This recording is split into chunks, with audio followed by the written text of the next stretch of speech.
ఈ రోజు మనం ఒక చాలా పాత కథ గురించి తెలుసుకుందాం.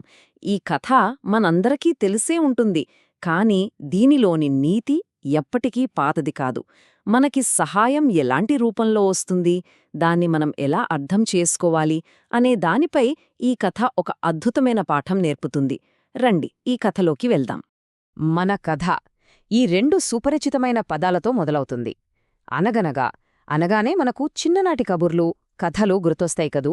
ఇది మనల్ని ఒక ప్రశాంతమైన ప్రపంచంలోకి తీసుకువెళ్తుంది.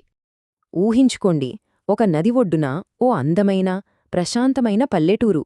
అక్కడి ప్రజలంతా ఒకరికొకరు తోడుగా చాలా ఐకమత్యంతో జీవించేవాళ్లు. ఆ ఊరిలో ఒక పురాతన ఆలయముంది.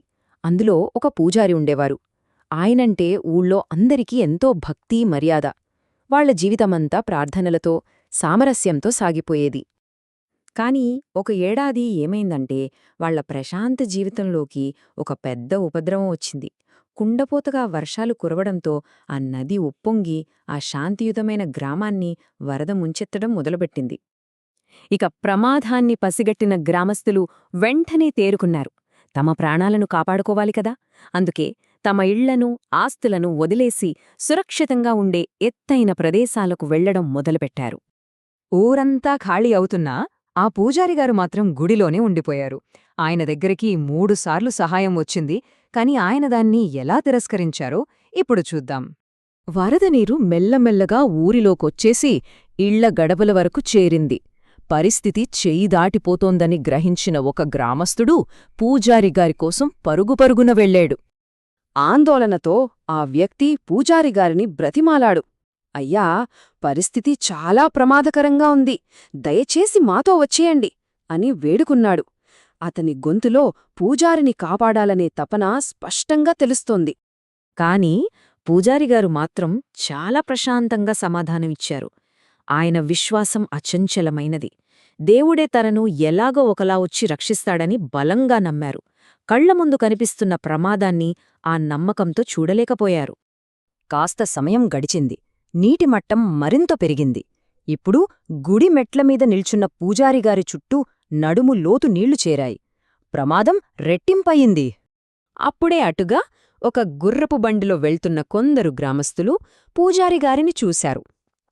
అయ్యా, నీళ్లు వేగంగా పెరిగిపోతున్నాయి, మాతో బండెక్కేయండి అని పిలిచారు.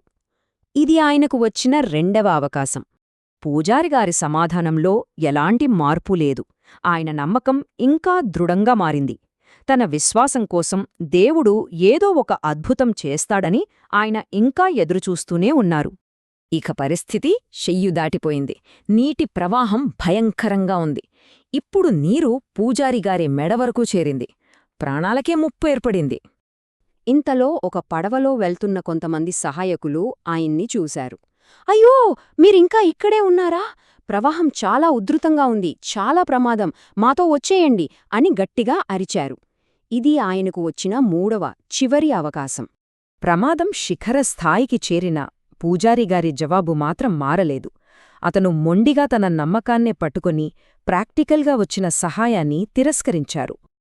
ఇక నీరు గుడిని పూర్తిగా ముంచెత్తటంతో పూజారిగారు తన ప్రాణాలను కాపాడుకోవడానికి గుడి గోపురంపైకి ఎక్కాల్సి వచ్చింది. ఇక్కడే కథ ఒక కీలకమైన మలుపు తీసుకుంటుంది. చలికి వణుకుతూ, ప్రాణభయంతో పూజారి గొంతులో నిరాశ, అయోమయం స్పష్టంగా కనిపిస్తున్నాయి. తన జీవితాంతం నమ్మిన దేవుడు తనని ఎందుకు కాపాడట్లేదని ఆ దేవుడినే ప్రశ్నించడం మొదలుపెట్టాడు. అప్పుడు దేవుడి నుండి ఒక శక్తివంతమైన, సూటియైన సమాధానం వినిపించింది.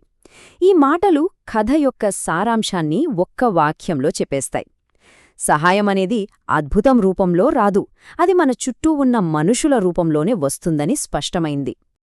ఆ మాటలు విన్న క్షణంలో పూజారిగారికి తన తప్పేంటో అర్థమైంది. తను సహాయం కోసం ఎదురుచూస్తూ వచ్చిన సహాయాన్నే తిరస్కరించానని గ్రహించాడు.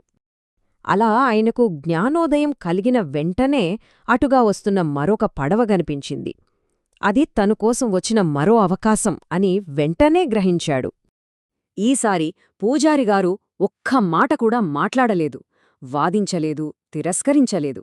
నిశ్శబ్దంగా పడవ ఎక్కి తన ప్రాణాలను కాపాడుకున్నారు. అతను తన పాఠాన్ని నేర్చుకున్నాడని ఆ చర్యతోనే మనకు అర్థమవుతుంది. సరే, ఇప్పుడు ఈ కథ నుండి మనం నేర్చుకోవలసిన అసలు నీతి ఏంటి? ఈ కథ కేవలం విశ్వాసం గురించి మాత్రమే చెప్పదు. ఆ విశ్వాసాన్ని మనం ఎలా అర్థం చేసుకోవాలి అనే దాని గురించి కూడా చెప్తుంది. చూడండి, దేవుడు పంపిన సహాయం ఏదో అసాధారణంగా లేదు. అది మొదట ఒక ఆందోళన పడుతున్న గ్రామస్థుడి రూపంలో, తరువాత ఒక గుర్రపు బండి రూపంలో, ఆ తర్వాత ఒక పడవ రూపంలో వచ్చింది. ఇవన్నీ చాలా సాధారణమైన ప్రాక్టికల్ సహాయాలు. అద్భుతాలెప్పుడూ మన ఊహించినట్టుగా రావు. కాబట్టి ఈ కథలోని అసలు విషయం ఇదే. విశ్వాసమంటే కళ్ళు మూసుకుని కూర్చోవడం కాదు, మన కళ్ళు తెరిచి ఉంచి మనకందుతున్న సహాయాన్ని గుర్తించడం. దేవుడు తరచుగా ఇతరుల ద్వారానే మనకు సహాయం చేస్తాడు. ముగింపుగా ఒక్కసారి ఈ ప్రశ్న గురించి ఆలోచిద్దాం. మన జీవితంలో మనం ఎదురుచూస్తున్న సహాయం బహుశా ఇప్పటికే మన చుట్టూ ఉందేమో. అది ఒక స్నేహితుడి సలహా రూపంలో ఉండొచ్చు, ఒక అవకాశం రూపంలో ఉండొచ్చు, లేదా మనమే తీసుకోవాల్సిన ఒక నిర్ణయం రూపంలో కూడా ఉండొచ్చు. మనం దాన్ని గుర్తించడానికి సిద్ధంగా ఉన్నామా?